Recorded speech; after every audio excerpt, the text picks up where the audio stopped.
Hey mini enthusiasts, how are you doing? Welcome back. I hope you're having a great day. I think it's part 47 of the ERA build, and you rejoined me and Mark down at Mark's workshop, and I went down there just to help him out, get a sort of base setting into the car.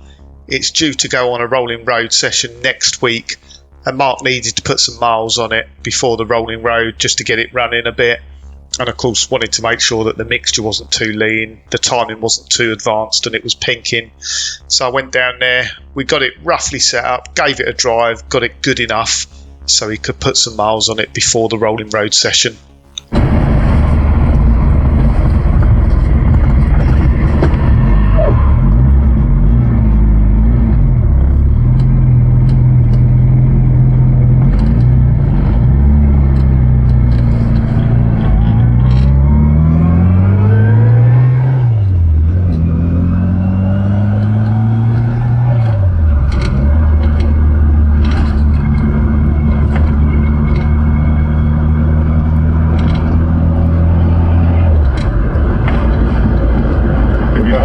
Yeah, it does feel better at the moment.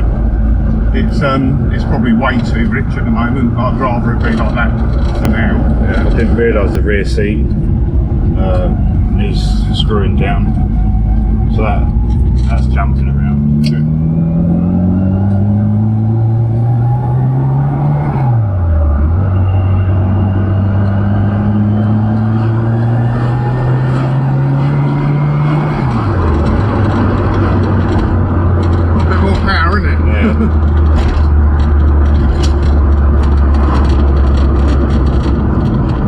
Put a smile on my face. I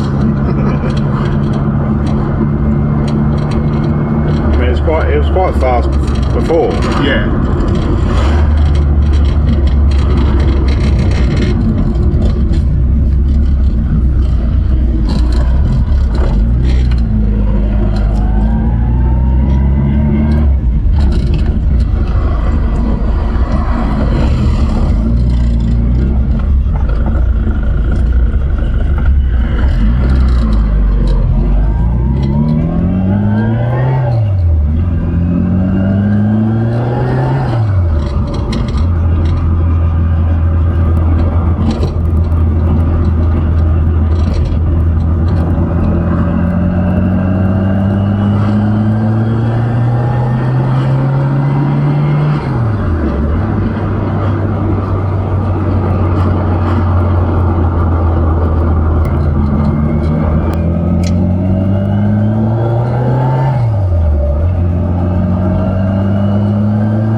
So I think, as you can see there, the engine, as I say, pretty fresh still, not properly running, so I really wasn't giving it that hard a time at all. But it was all about sort of getting it set up for pre-rolling road, really. So I think Mark was aiming to do about 500 miles in it before the rolling road session.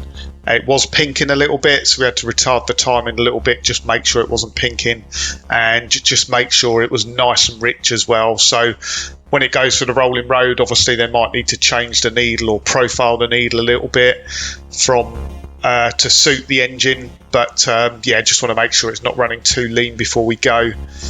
There was a little bit of a knocking noise from the back brakes, which I'm just looking at now, but literally after doing a few miles, that kind of stopped. So it was just a case of just making sure the adjustment was all right on the back there.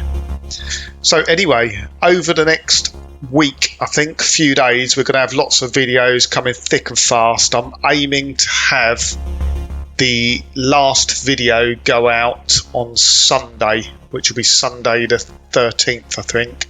So got a couple more to squeeze in before then. So if you're not subscribed, it's worth subscribing. Hit the bell notification button so you'll hear about the next update first. And yeah, I think we'll probably get to maybe 49 episodes in this build, maybe 50. And that's just phenomenal to think about the amount of work that's gone into that. and editing time as well. I reckon that is probably knocking on, must be 200 hours in edit to bring you these videos, so quite a lot of work goes into them.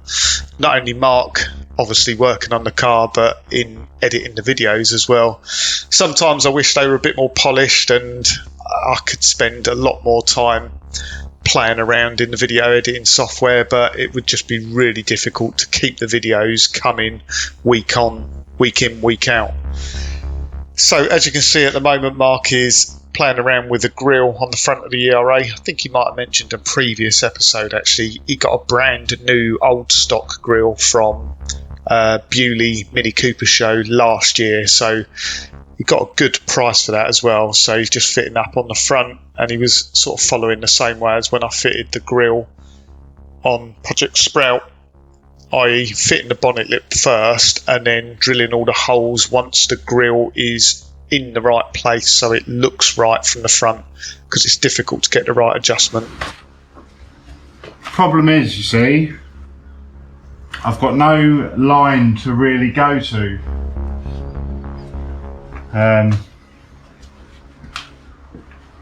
The bonnet won't come up anymore there, but it looks like it needs to come up there.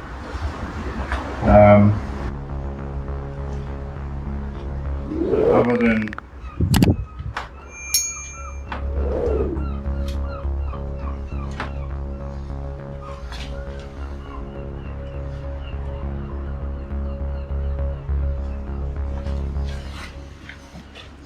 I'll show you what I mean.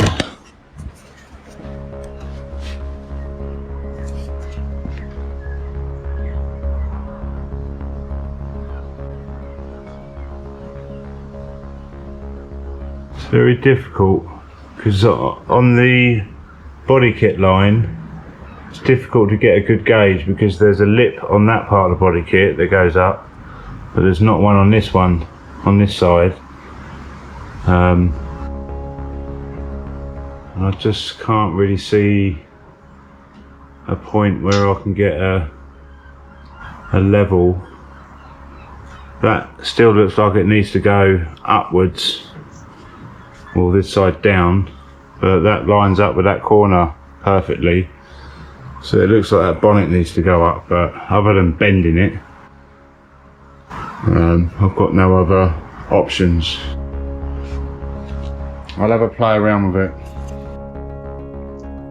When you kind of get to this part in the build and its final fixtures and fittings, it really does start to show when your panel gaps are not quite right, and as you go through it, as you get towards the end, little bits out here and there, millimeters here and there, make a big difference when it comes to putting the final bits of trim on.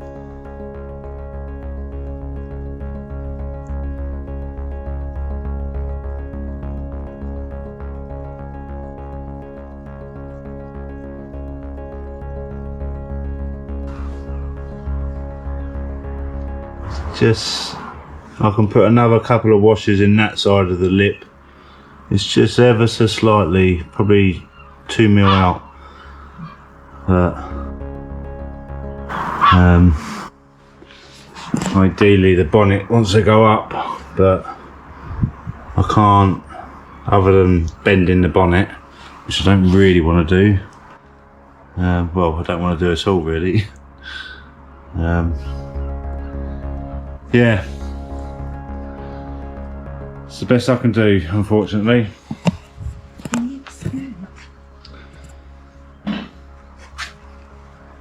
Just got the lights to go on, which I'm going to do. I haven't got the harnesses for them or the looms for them. I might put the bonnet badge on now. So the next episode, which I'll try and get out for Friday, will be the rolling road session in the car. There is actually a bit of a story that goes with that, and it's going to be quite an interesting episode, but the car is very, very quick, and in the end we were very, very pleased with the power output we got from the car, but it wasn't plain sailing, and I don't want to spoil the surprise in advance, but it certainly wasn't as simple as we thought it was going to be. But as soon as I can get on and get that video edited, I will do. And I guess as these videos are coming towards the end now, probably frees me up a little bit more time just to get stuck into the Mayfair as well now. I think the boot's out. The boot lamp holder, number plate light holder is out. Everything seems to be out, but looks straight to me. Yeah, I'm sure that's out.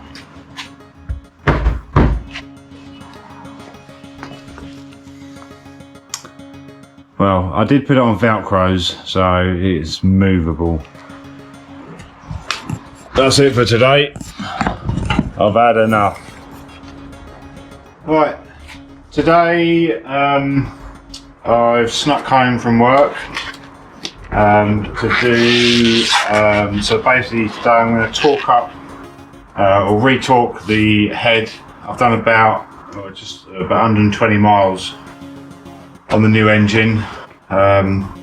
So yeah, I've been advised to re-torque the head down and obviously adjust the tappets if any of the nuts do tighten. So basically I've got about another 150 miles to do to bed the engine in, which I'm going to do a run later today, a couple of runs tomorrow. Then I've booked it in for a rolling road at CCK Historic in Uckfield on Wednesday, 1 o'clock. So I'll drive it up there, they'll get it all set up properly, and we'll see what sort of power we've got on it. So yeah, get my tools together, I've jacked the car up, I've got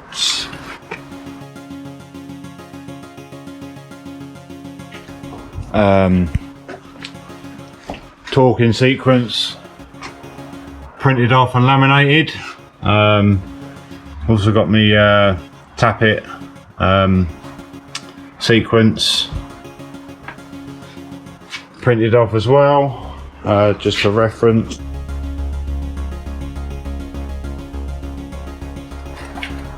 I've also got a video to hand to fall back on. I have watched the video. I wouldn't say I don't know what I'm doing, but it's the first time I've done this on my own. Little bit, not worried, but concerned, I don't know. I'm not nervous, I'm a bit nervous. So yeah, hopefully you won't all be shouting at the screen as you're watching the video. And hopefully it goes to plan. So yeah, just gonna get the tools together, I'll give you a closer look on the engine.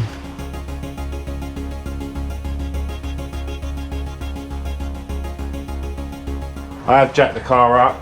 I'm going to take the spark plugs out to allow me to rotate the engine. Annoyingly, I stuck when I just something different. Obviously, I bought this from Automotive, the engine insulation. When I bought it, this was actually detached from this, so I stuck it all back on. And I think it is a common problem, especially with the ERAs. They get so much heat that it delaminates, it softens the glue, and then obviously just starts peeling off. So I think I'm going to have to look into finding a glue that isn't affected by the heat, because that is going to be really annoying. I'll have to keep trying to stick that back every time. So anyway, get on. So I'll speed up through Mark doing the head talks and doing the tappets, because there are plenty of other videos out there that show exactly the same thing. And I do apologise sometimes, Mark, because I know you're talking through some of this and I skip through it, but it's really difficult finding your voice in the edits sometimes, so do apologise.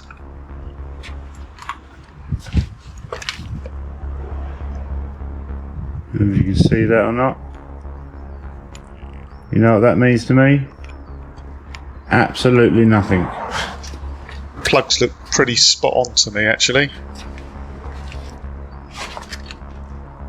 First one is a little bit darker. I'll have a look in a minute, see what it actually means. Maybe want it a little bit richer just to be on the safe side, but they look fine. Nice and brown like that. Mark's saying about the sound insulation on the bonnet there. I've got exactly the same stuff on Project Sprout, which was donated by a subscriber, Mini Manshed, I think it was, so thank you. I had exactly the same issue with that. It started delaminating the black part of it. Luckily, I borrowed some of the glue, or Mark gave me some of the glue he used, which was like a high temperature spray glue, and it's been alright ever since. But yeah, if you are going to use that bonnet insulation, just a word of warning. It does work really well though. It does really cut down the noise under the bonnet and the tinniness, so it is worth doing. But yeah, just maybe the quality could be a little bit better on them. It's a little bit unsightly. It's not quite as pretty as just a plain bonnet, but it's quite functional. It does cut down a lot of the noise. I'm going to take it for a run out, and I'm actually going to go and see Keith to show him how to trim some joists. So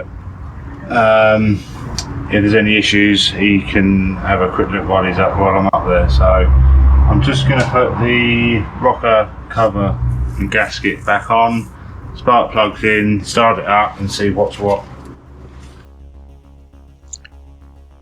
So obviously I drove the car when it had done a few more miles now and could give it a bit more throttle, and yeah, like I say, it was pulling really well, really hard. But when Mark come up to see me, it had a bit of an oil leak, which I think Mark's going to address again in a moment.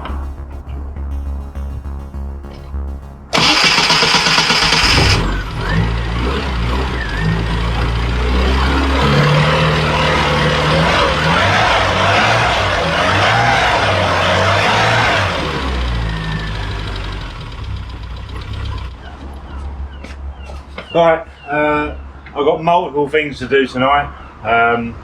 Today's Tuesday. I've got the Rolling Road booked for tomorrow, 1 o'clock, for this one. So I've got to change the plugs, because I've got some better upgraded plugs that now need to be fitted. Done 200 miles in the engine with the engine. I'm going to drop the oil. I'm going to change the oil seal again. It's still leaking out the back of the diff. So I'm going to change that while I've got the oil dropped out. I've got a new dump valve, which I'll show you these bits.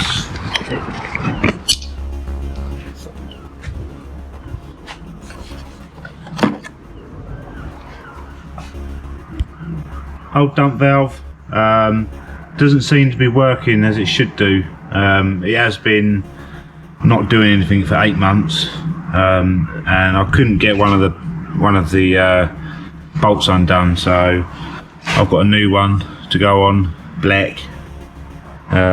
This is a Forge Motorsport one. That was just an eBay one, so give that a go, see what that's like. Got a fuel regulator gauge, or no, fuel pressure gauge, which we're going to fit in line. Got some different clutch and brake pedal rubbers because the other ones just seem to be slipping off, and I have got some new door hinges. These are genuine heritage door hinges, and they were £200. Yep, that is correct, they were £200. The problem I've got is with the ERA, when I was fitting, I took the door off and then put the door back on just when I was doing a body kit. The top hinge, one of the the top hinge, one of the studs went, just kept turning, so I tried welding that back on. got it all back on, and now all 4 studs are now turning. So hence why I got tape on the B-pillar, because the door's not fitting right. So I need to get them on today as well. I'm probably just going to leave them black for now, maybe spray them through the winter. So I've got plugs. These are the plugs that Ian gave me once the engine had bedded in. And as you can see, I've got issues with my bonnet insulation. When I opened the package up, these were actually come away from that anyway, so I restuck them on with contact adhesive, but there's so much heat in this from this engine. It's just heating up the glue and effectively delaminating it. So I've found some high temperature contact adhesive, which is coming hopefully before the weekend. Allows up to 120 degrees Celsius, so hopefully that'll work. I did notice on the old insulation that it would go in places, but this is a whole new level of rubbish. Yeah, so a bit annoyed about that, but let's see how this high temp stuff goes. I'll keep you posted on that. I don't know if you can see that puddle underneath there. That's overnight, so I need to sort that oil seal out. Yeah, so looking forward to the rolling road tomorrow. We've obviously, well, Keith has done a base sort of mixture setup, but they can refine it there and get it running spot on. It's a bit lumpy, does pull well, pinks a bit, does this, does that. So yeah, hopefully it'll all be done tomorrow and we get some power results as well. Yeah, so I'm going to jack it up, drop the oil and sort out the oil seal first.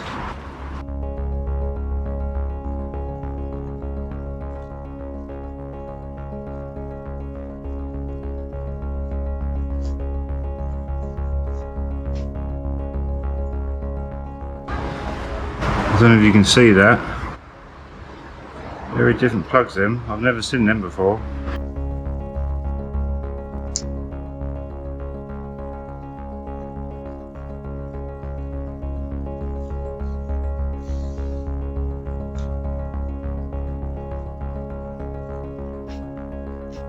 So I've gone for an atmospheric dump valve. Because the boy racer in me likes to hear that as I'm driving along. I think the old dump valve may have suffered from a bit of heat soak from the turbo, just because where it's positioned, being only a cheap one off eBay, I can't imagine the seals in it were the best. And like Mark mentioned earlier, it is amazing how hot it gets under the bonnet of a turboed car. Right, that is oil seal done, dump valve on, fuel gauge on, or fuel pressure gauge on, plugs in, new oil, bit of Swift Tune 2050 semi.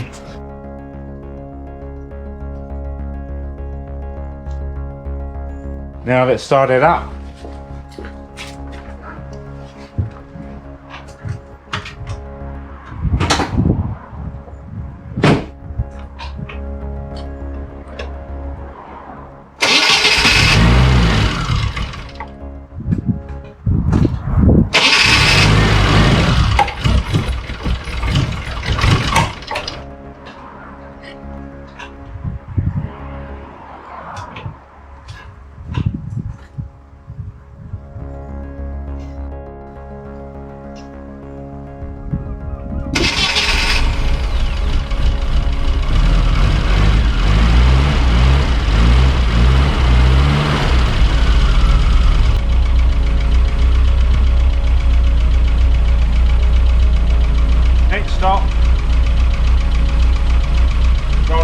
tomorrow. We're going to take it for a 30 or 40 mile drive, and then we're all ready for the rolling road. So next time you see us, it'll be at the rolling road.